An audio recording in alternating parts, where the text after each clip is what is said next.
The following podcast contains adult content, including adult language. I talk openly about sex and other adult topics. If you are under the age of 18 or are uncomfortable listening to sexually explicit narratives, please listen no further. I am not a professional therapist, counselor, or doctor. I'm just an average guy in the swinger lifestyle who likes to share his experiences.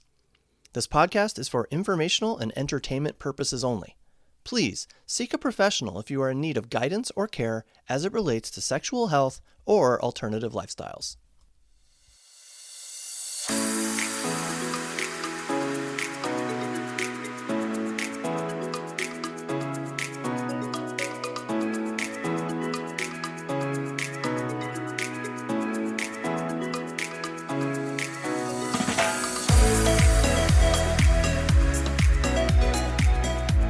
Hello, my lifestyle friends.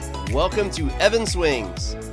This is, of course, a lifestyle podcast from the perspective of a guy in the lifestyle. That's me. I'm your host, Evan. Thank you so much for tuning in today. If you're new around here, thanks for checking this out.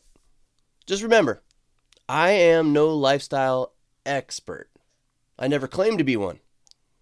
I do this podcast because I have enjoyed so many other lifestyle podcasts, and I've learned so much from them that I want to do pay it forward in my own way. I just enjoy sharing my stories, adventures, and my perspective. I've been in the lifestyle for about almost 5 years now. It'll be 5 years in June of this year. So my wife, Eva, and I have learned a lot in that time. By the way, we are a late 40s full swap couple from the Dayton, Ohio area.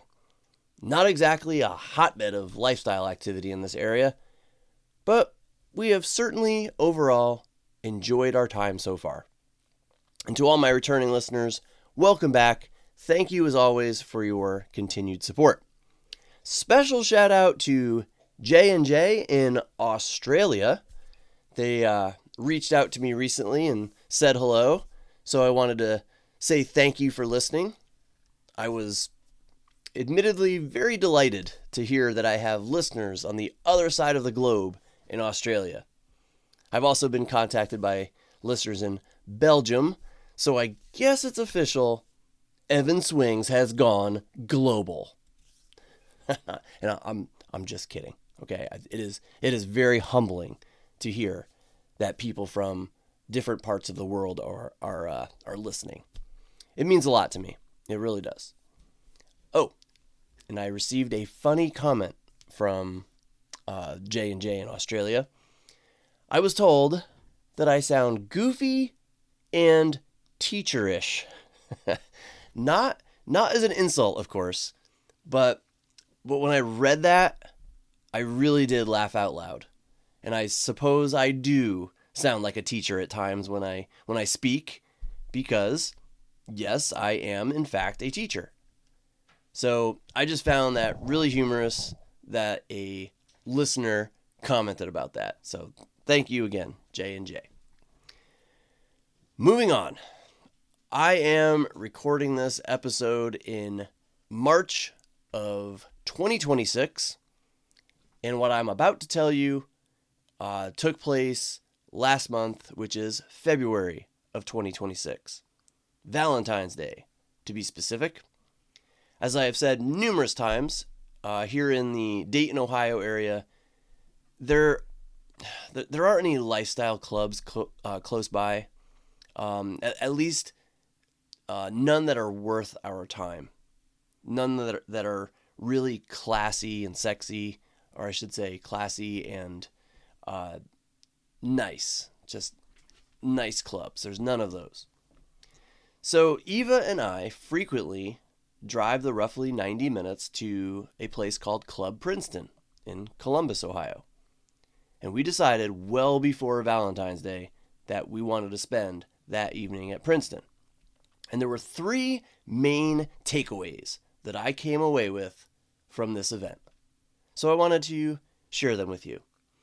Before I go any further, I want to remind everybody that, as I said, I'm not an expert, and I can prove that if you were to see where I'm recording this from.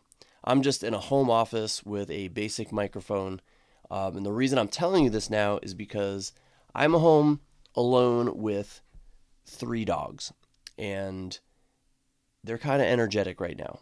So you may hear them shaking their collar, maybe bark, maybe chewing on something. So please forgive me if you hear that. They're around right now. Okay, so as I said, 3 main takeaways from that evening. Number 1, it is amazing to me how fast someone's view of another person can change so quickly. And this point was driven home during this particular visit to Princeton. And to accurately explain what I mean, I first have to paint you 2 pictures of 2 people, actually. 2 people who I see at this particular club fairly often. First is a woman. I call her Spider Woman because at Princeton's Halloween party 2 Octobers ago, she was dressed as, well, Spider Woman or Spider Girl. And I'm not familiar with the comics, but it was a sexy, red, tight, form-fitting superhero costume that left very little to the imagination. It was very hot. She is very hot. In fact, I found her to be the most attractive woman at that club on many occasions. And I don't know if other guys out there feel the same way, but there's always that one, that one woman or one person who seems untouchable, like out of your league. That one woman who to be with is like your ultimate lifestyle goal. And I guess I shouldn't say your ultimate lifestyle goal, just the top tier. Okay, like if you had to pick somebody to be with, that would be the person you would pick. So Spider Woman is that woman for me. Like if I could ever figure out a way to hang out with and then ultimately have sex with her, then I would feel like there's nothing I could not achieve in the lifestyle. I mean, this woman is drop dead gorgeous, like supermodel gorgeous. And I have to say, it's not that I haven't tried to connect with her. Her husband is very handsome as well. Definitely a couple that Eva and I would like to get to know better. So at one point, I liked their profile on one of the lifestyle sites I use. And I even reached out and sent them a message at some point a while ago just to, say hello and introduce ourselves. No response. I wasn't surprised or disappointed, though. I know how these things work. We're not everybody's cup of tea. And she literally can have any guy she wants. And I honestly do not think I'm exaggerating. So I would just, kind of admire her from afar. So that's Spider Woman. The other picture I want to paint is of a gentleman we see at the club fairly frequently. And I have nicknamed him Landfill. It is an obscure movie reference. If you've ever seen the movie Beer Fest from a long time ago, you know who I'm talking about. But we see this guy at the club all the time. And most of the people we see at the club, no matter what they look like, no matter what it seems their background is, they are always polite and respectful. Even if they have no interest in us whatsoever, they're still kind. They will treat everyone with respect. But not this one dude, okay? Not Landfill. And Eva will back me up on this. But he is not attractive at all. Okay, and I know everybody's attracted. Everybody is attractive to someone. So I'll just say he is not attractive to Eva at all. He's a heavy set man, fairly tall, with a big beard, like a big bushy beard and a receding hairline. And he likes to wear button-down shirts that he leaves open, so his hairy belly is on full display. Okay, and again, some people may like that. Okay, but Eva does not. And as a completely 100% heterosexual man, I look at him and even I think, yeah, he is just not an attractive guy. And we're just talking about his physical appearance here. His personality is, for lack of a better term, dickish. Okay, now, and thankfully, we have only had one direct interaction with him. One time we walked by and he took a look at Eva's exposed chest and said, "Oh, I'd like a piece of that." You know, flirtatious comments are fine. They don't bother us. But the way he said it was just dickish. I mean, that's the word I'm using, dickish. So that was the only thing he ever actually said to either of us. And we both just smiled and just kept walking. But we have seen him and heard him. We have heard him interact with other people. And he thinks very highly of himself. And he doesn't seem to stop talking. Every time we see him, he is blabbing loudly. And the club is loud, okay? Loud, with music and all the other conversations happening. But he seems to make his voice heard. And we have never seen a specific woman that is always with him. So I'm not sure what his deal is. We always go to the club on Saturdays where single guys are not allowed unless they are guests of another couple. So maybe that's how he gets in, but I'm not sure. But have you ever met someone or even just seen someone and you just know right away that you just really don't like them? Well, that's the impression I get from this guy. That's the feeling I get. I see him as an arrogant blowhard. Now, why am I painting you these pictures of Spider-Woman and Landfill? Because at this Valentine's Day party, we noticed at one point 2 people making out on one of the couches by the dance floor. She was sitting on his lap, and he was rubbing her boobs, and she was kind of grinding on him. It was Spider-Woman and Landfill. My view of Spider-Woman instantly changed.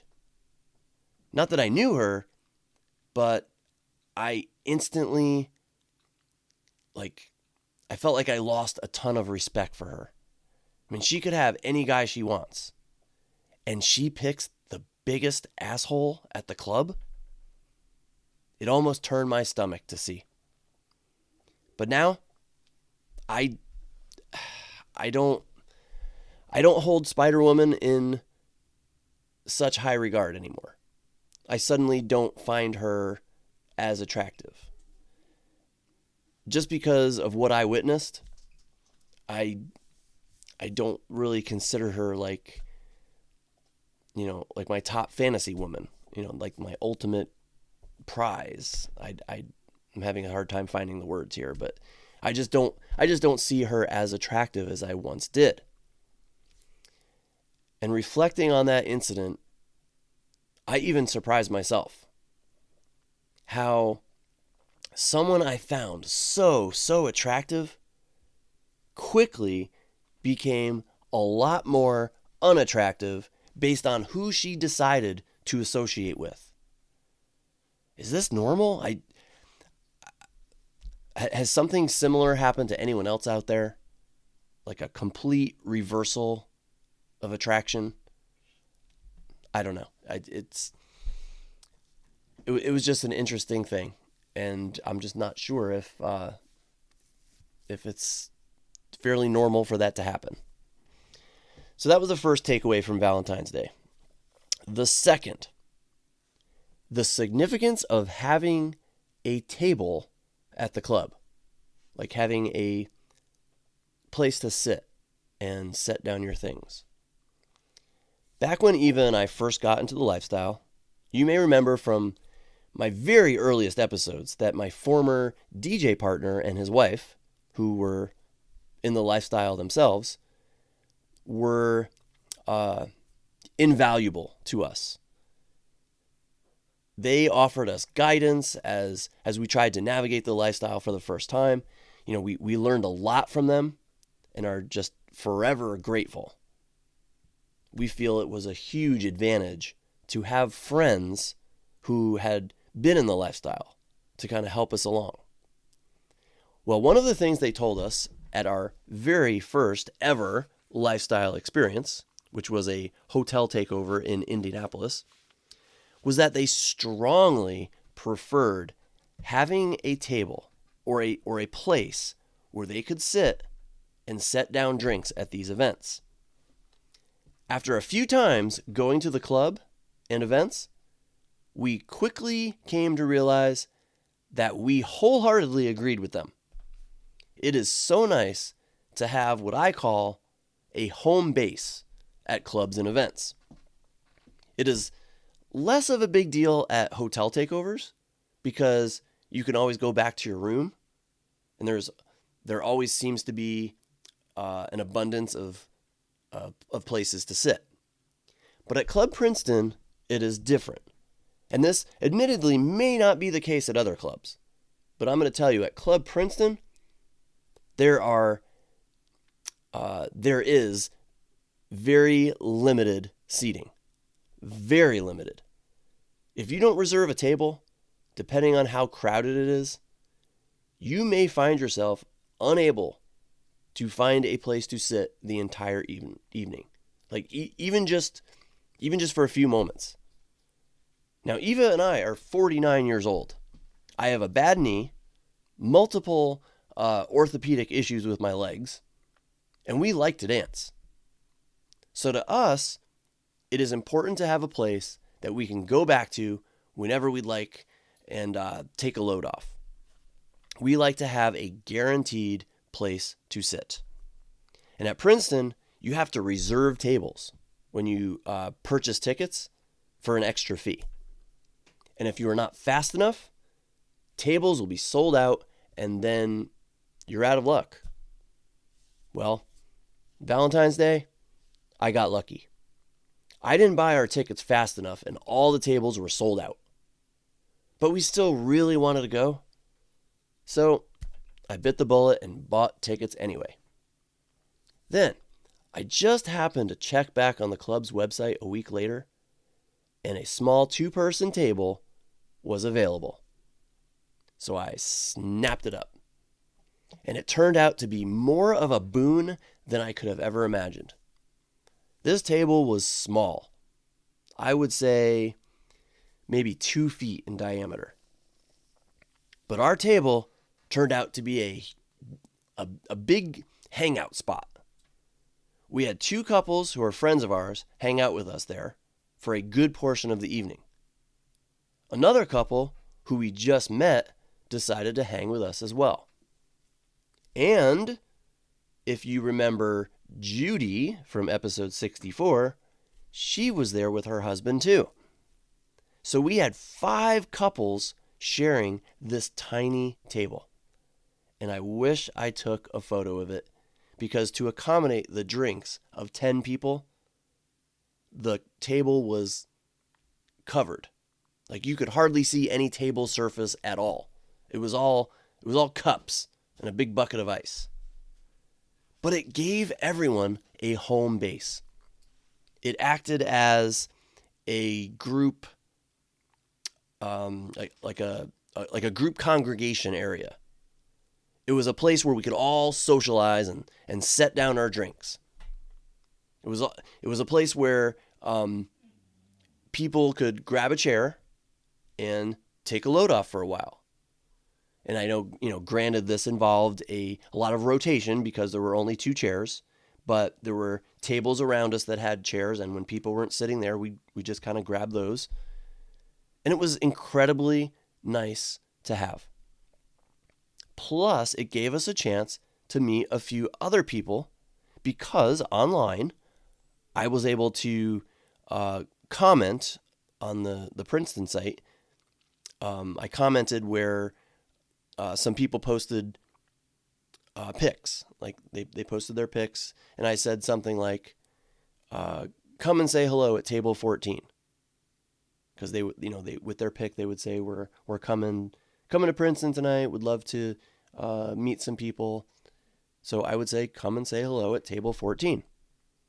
And that is much easier than saying something like, "Hopefully we'll see you at some point walking around.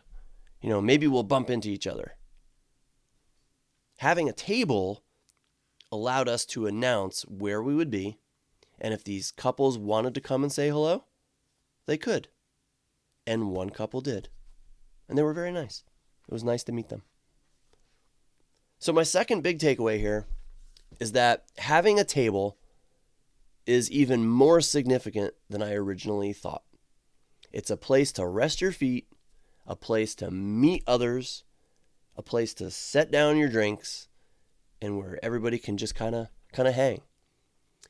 To Eva and I, like I said, a table has become almost a necessity if we are going to the club.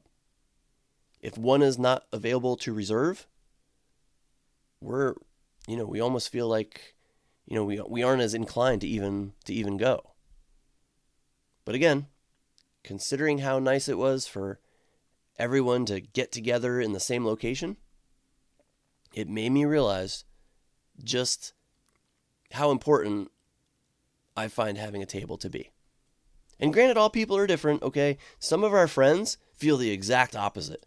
They refuse to pay extra for a table. And they go to the club and have an amazing time every time. And they don't care that they don't have a set place to sit or a place to set down their drinks whenever they want. And part of it is because they are way more social than us. They'll walk around and they'll talk to anyone and everyone. So it all depends on the type of couple you are. But for us, reserving a table has proven to make our club experience 10 times better. And finally, takeaway number 3. Going into this particular evening, Eva and I knew that we weren't going to, I'll just say, we weren't going to fuck anyone. Mother Nature reared her head for Eva. And I know some women use those discs or whatever they're called, which, allow them to play without worry. But Eva is not one of those women. So we went into this evening knowing that we were not going to end up in bed with anyone. And you know what, my friends? Do you know what happened? I literally had the best time I have ever had at the club. And from an outside perspective, that may sound strange. I went to a sex club, didn't have any sex at all, and still walked out of there thinking that it was the most fun I have ever had at that club. And that is the absolute truth. I am not exaggerating at all. That evening was the most fun I've ever had. Why? Well, let me start with this. I felt like the man. All right. Now I've railed on and on before. I've gone on and on about how I am not the most self-confident guy in the world. But this night, my confidence was at an all-time high. A big part of it was what I just mentioned about having a reserved table, because we had that. We had 5 different couples all hanging out with us. We're all hanging out, talking, laughing, and flirting all around our table. And my dogs are going crazy at the moment. I had to pause the recording there and let them out. My goodness. Anyway, so I just felt like Mr. Popular, okay? People were enjoying my company and I was enjoying theirs. There was another couple there that they sat by themselves and didn't seem to talk to anyone. And at one point, Judy and I went over to say hello to them and talk to them for a bit. Tried to make them feel welcome and, invited them to join us by our table. But they chose not to, and that's totally fine. And we have seen other couples on several occasions that come to the club and, just stay off to the side or at their table, just kind of people watch, not really talking to anyone. And sometimes I feel bad for them because Eva and I have been in that situation before. The club is a social environment. And to not be social significantly affects the evening's enjoyment level. Like how much you enjoy your evening. So, and that's just me. These people who kind of sat by themselves and just kind of did their thing. That's fine. And they may have really enjoyed that. But for Eva and myself, we see it as a social situation and we really like to be social. So I have to say, it felt wonderful to, always have people to talk to laugh with, to flirt with, to dance with. It was just so much fun. And admittedly, a big boost for my self-confidence. And what else? I was able to dance with like 4 different women, 4 different attractive women. That was a lot of fun for sure. And I'm not the best dancer, but at a club like that, you don't have to be. You just stand and move your hips and caress the woman you are with. Hold her close, maybe talk to her, and yeah, that's it. Easy as pie. And the music the club played that night was awesome. It was such a great mix. For the first time ever, I actually danced to Let's Get It On by Marvin Gaye. I've always loved that song, but I've never thought of it as, something you could really dance to. It was just kind of a sexy song. Well, I did that night with Judy, and it was a lot of fun. Plus, that evening, we made some new friends. And we didn't know how they wound up at our table. And they just, suddenly were there and were like talking to us. And I honestly don't know. We have no idea where they came from. But they were really nice and attractive and a lot of fun. We ended up getting their contact information and have been chatting with them a lot.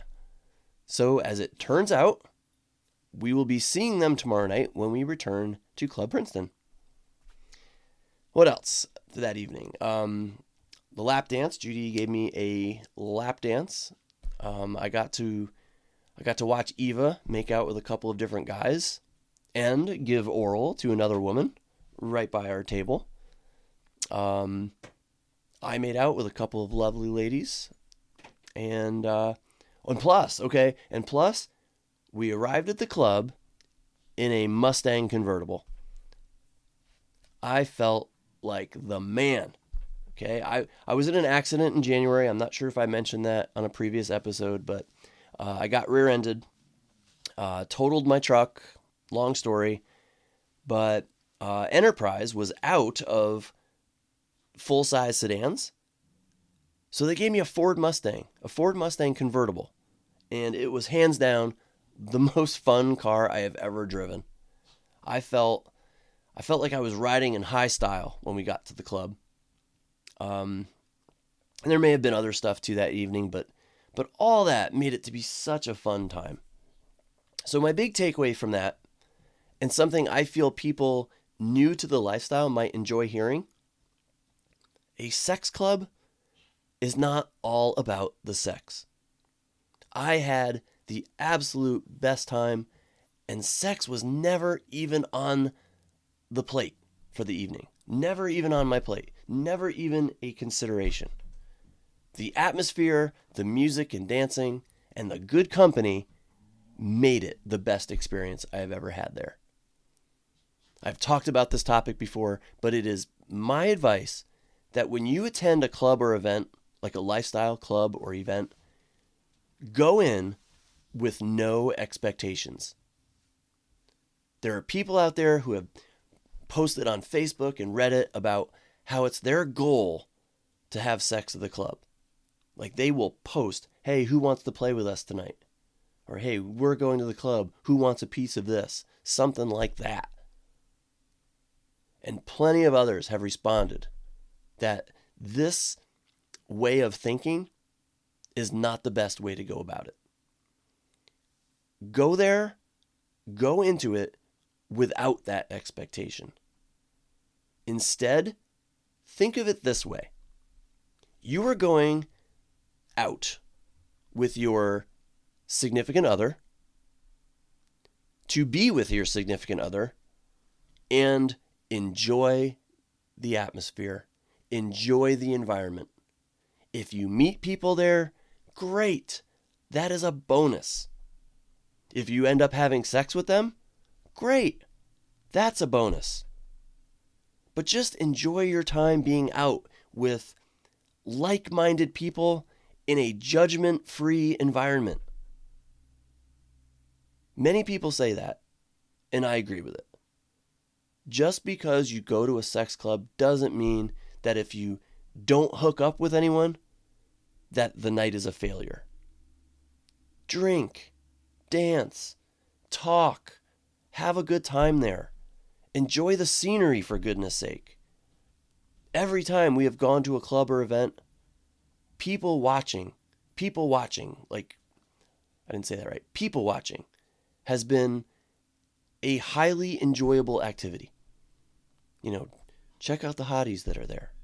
Check out the costumes. Check out the wardrobe choices. If nothing else, they're conversation material for you and your partner. And again, if you are lucky enough to meet some cool people there, it's a win. It's a bonus. And if things progress to playtime, that's just another bonus.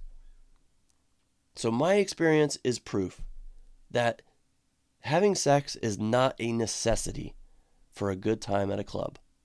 Just go out and have a good time. Enjoy the environment. And with that, I'm going to sign off on this episode. I hope you enjoyed listening today, and I hope you'll come back another time for another episode. Remember, if you have questions, comments, thoughts, suggestions for future episodes, or you just want to say hello, there are several ways you can reach me. The newest way is by finding this podcast's profile on swing.com. And I think SLS. I think they're kind of the same thing right now. So you simply go to the podcast section or search for Evan Swings Podcast. You can use the messaging feature there to reach me. You can also find me on the Blue Sky app by searching for Evan Swings, or find me on Kick or Instagram at Evan Dienson. That is my handle, Evan Dienson, EvanDeanson. Finally, email. You can send a message via email by using my Gmail address, evandienson@gmail.com. I love hearing from listeners, so feel free to shoot me a message anytime. Please just be patient, because I don't check all those platforms daily. There's so many different platforms now, I may have to consolidate at some point. As for now, though, thank you again for joining me here on Evan Swings. I hope to have you back again sometime. Until then, as I always say, be safe, be adventurous, and we only get one. So remember, always live life to the fullest. Take care, everybody.